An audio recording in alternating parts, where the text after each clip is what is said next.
Hello everyone and welcome to another Halloo Sees It review. Tonight I am reviewing Terrene Odyssey. It is a game designed by Chris Solis and it was on Kickstarter a while back and was one of my featured Kickstarters.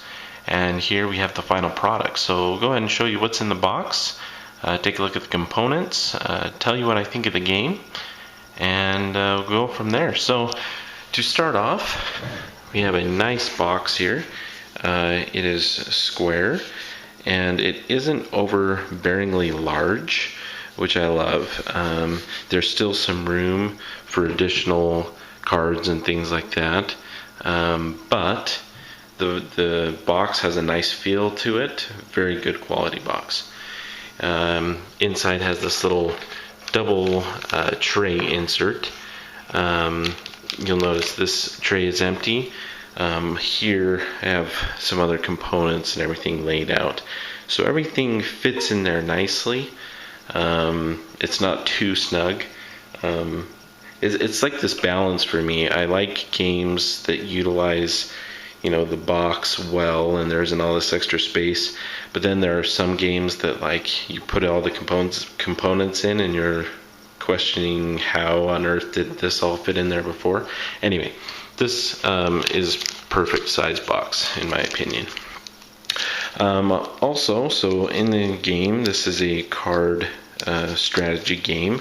You can play with like 4 players, but really this in its heart is a 2-player game in my opinion. There are 108 unique cards in the box. Times that by 3, so you have 324 cards. So there's 3 copies of this engineer card, as you can see there. I have some promo cards here, and I've separated out the terrains there. I have only constructed currently 3 decks. So the game has all of these cards, 324 cards, and really you have lots of freedom to create these different decks and create different strategies and try to figure out what you want to do there. But very importantly, in my opinion, the game comes with some pre-constructed suggested decks. Okay, so it comes with these little player sheets as well. So here's more of the cards. I guess before I jump ahead of myself, talk about the rest of the components here and the quality. The cards are very thick here. You can see that. So they're very good quality cards. Now they don't have like the nice linen type finish. Kind of a card snob about that, but these are actually very good cards and they actually shuffle pretty well. They feel a little different when I shuffle them. I guess I'm not used to having nice thick cards like this if they aren't that linen type finish. So it felt a little strange at first, but they're really good. I think they're going to hold up really well. The artwork in this game is fantastic. So good quality cards. Take just kind of a pan of these cards here just to show you the artwork. We'll look at the cards here in a little more detail in a second. But the artwork on these is just really, really well done. And I'm really glad that they put that much effort into the artwork of this game, because I think it's one of the more well done artworks for a card game, in my opinion. So, other than cards, lots and lots of cards, you have lots and lots of tokens. Now these are cardboard tokens, a good thickness to these as well. This is an example of a turn token. You'll take these, you'll see the symbols on the cards here as well. You see little arrows. So 1 action, and you control this type of character. I think that's a wind character or water, I can't remember. Anyway, then you can do once per turn, draw a card, and you'll see the little arrows there. 1 action, arrow. Okay, so this was signified by these. And you have these location cards, which I'll mention again in a second. And it tells you how many actions. So you go ahead and grab, 4 of these action tokens for the start of your turn there. I don't know what happened with that one actually. I think that may be a mistake, I don't know. Usually they're double-sided here with the little arrows, and so as you take an action you can flip these over to keep track of how many actions you have left. So there's those. There's different modifiers though, so you can silence different characters. You can get resourceful. You may acquire stab, that you'd be able to do damage ignoring the person's defense. Let's see, that's that. Haste makes it so that you can attack for, it usually takes one action to attack. If the character has haste, then it doesn't cost any actions. Slow. So there's all sorts. They're double-sided, so they're using the use of these tokens. There's a lot of use out of these. Retaliate, stun, etc. You got attack modifiers, defense modifiers. You also have damage tokens to keep track of damage on your characters, and it works fairly well. I haven't seen, like in a two-player game, I haven't really seen a necessity to use anything other than these damage tokens that were provided in the game, which is really good. If you were playing with 4 players, I doubt you would have enough damage tokens supplied here, but I could be wrong. The other thing is, in this game, you win the game by getting your opponent starts with 50 hit points. So the player, if you will. If you're familiar with like Dice Masters or some of these other similar games, one of the ways to win in this one is to get the actual player down to 0 hit points. They start with 50. The other way is to defeat all of your opponent's characters, which would be in the front row here. So anyway, but I'm getting ahead of myself. So the damage tokens do that. There's also just a few different character tokens that are used mainly with like the engineers, which is kind of cool because I'm an engineer. I haven't really been able to play around with these guys yet. They seem a little more complex than some of the other characters in the game, but they can summon basically these little energy guys and utilize these different machine guys, and so that seems pretty cool. I'm excited to try those out. There's some level markers and experience markers as well, and we'll get into some of that.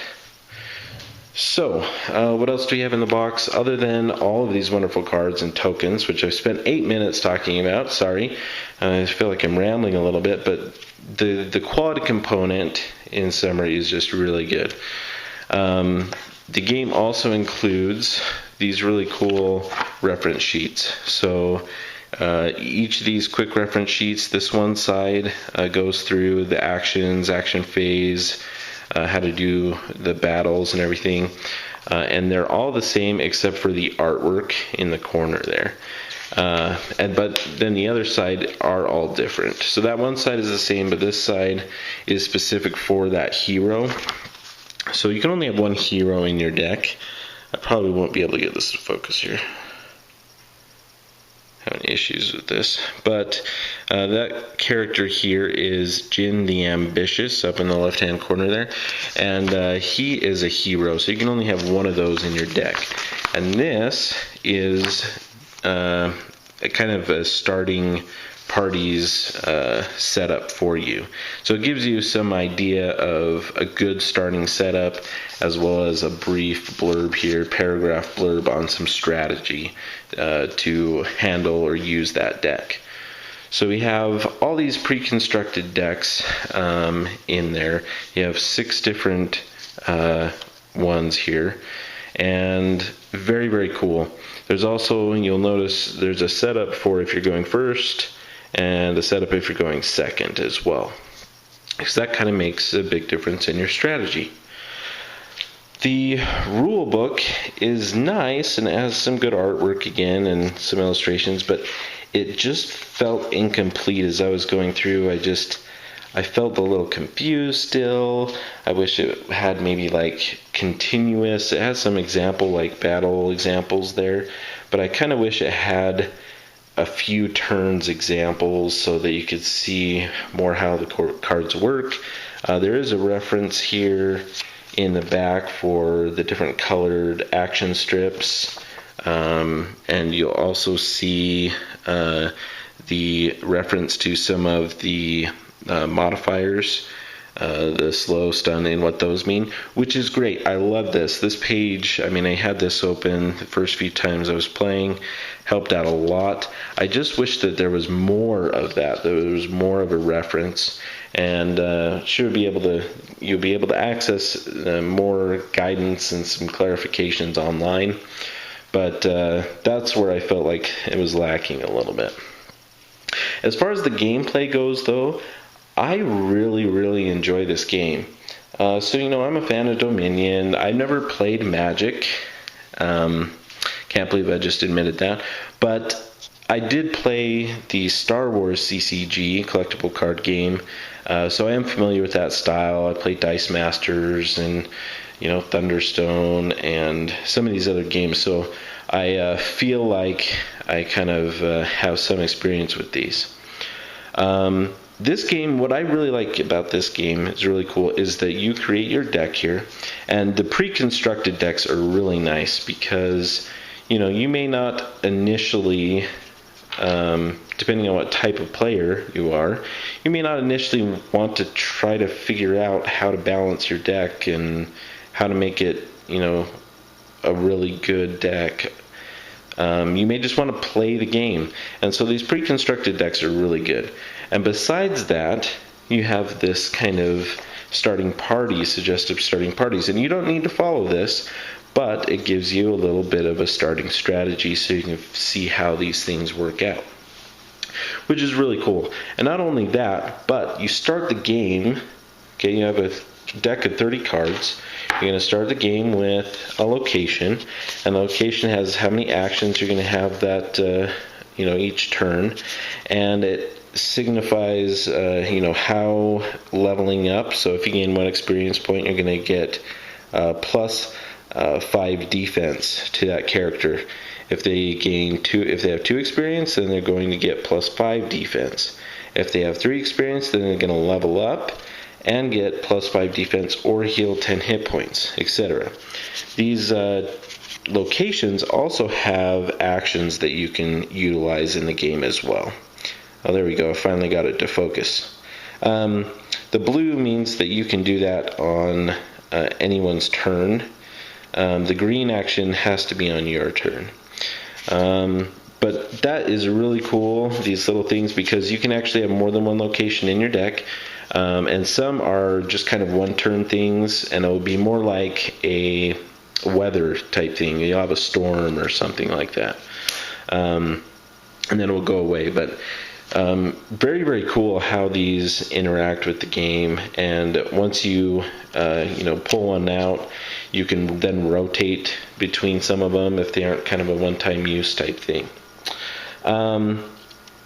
So in the game, you're right into play. You're not building your deck in the game at all. You're not taking time to set up your initial play.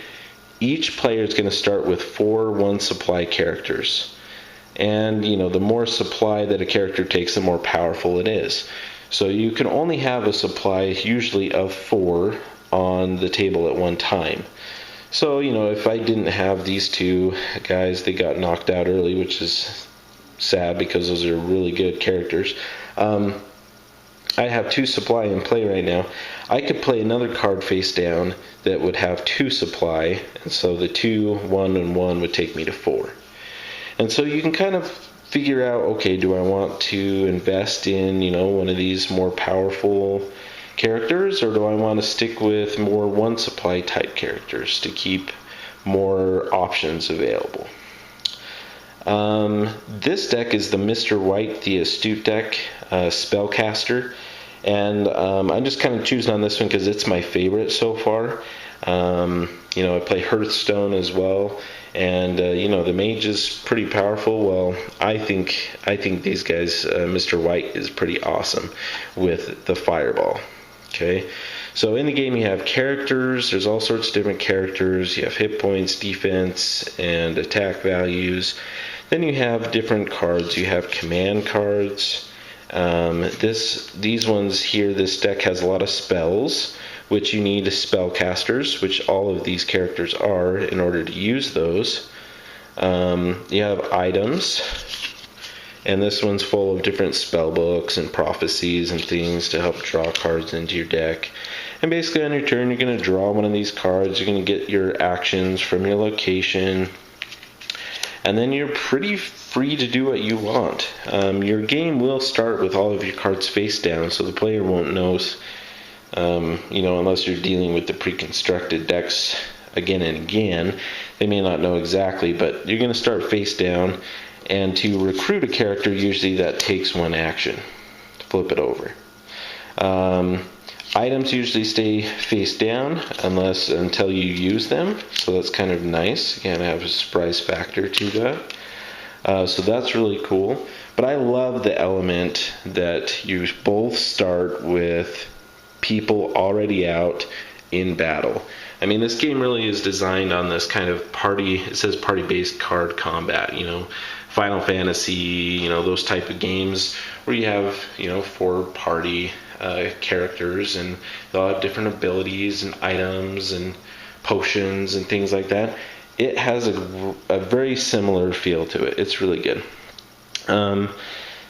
This deck here, the one thing I noticed, and maybe this will change with the different characters, was that I felt like I was very, how do I say this?